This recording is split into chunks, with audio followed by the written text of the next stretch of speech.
Hey everyone, Todd here, internalarchitect.com. In this video, you're going to learn what is stage 4 cancer. This is going to be a quick video because it's relatively straightforward, but I think there's a couple key points that you really need to know in order to get a better understanding of what it means to be diagnosed as a stage 4 cancer patient. But first, go ahead and hit subscribe down below and give a like if you want. And then also in the comments, let me know where you're at as a survivor, because I'm really kind of curious to know what is going on, what kind of challenges you might be facing, so that I can create some more content that you might be able to use and help you get over some humps that you might be dealing with. So the first thing that you really need to know is that stage 4 cancer has spread from its origin into other parts of the body. And what that means is that cancer has metastasized, is the term that doctors and oncologists use to describe what has happened. So cancer has spread, or it has moved from the point of origin.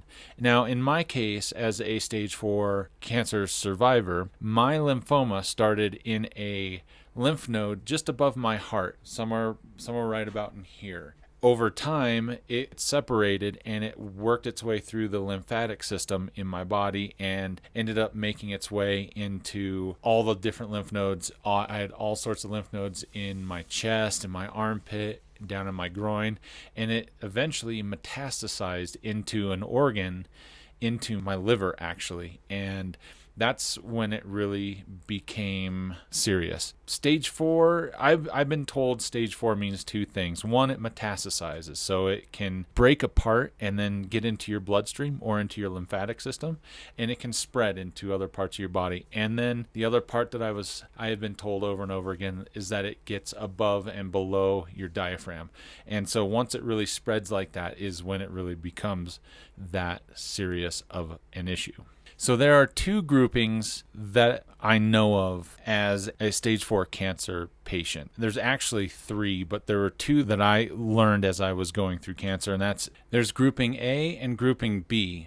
And those two kind of help define the two differences into what your cancer might be doing and where you might be at. And I was stage 4 grouping B, which means that it was a more serious type. Now, there is also a stage C, which means that you go into clinical trials. So there's multiple groupings that go on with stage 4 depending on where you're at. For me, I got to be at stage 4B, reoccurring, which is why I was at stage grouped into stage B. And I had a reoccurrence, which put me into the next realm of treatment, which was an autologous stem cell transplant. By that kind of led to the rest of everything, which has actually put me in remission, and I have been in remission for 8.5 years at this point. With that classification, there's one system that kind of explains how the staging works, and it's called the TNM System, and the American Joint Committee on Cancer, the International Union for Cancer Control, maintains it, and it is updated every 6 to 8 years. I think it could be, with the advancements of treatments and how people are really approaching it, I think it could be updated a little bit more. But that is how this is staged. This is kind of the international normal for how cancers are staged with each individual person. So with that said, I hope this kind of gives you a little bit of an insight into how things are staged, and also what stage 4 really means.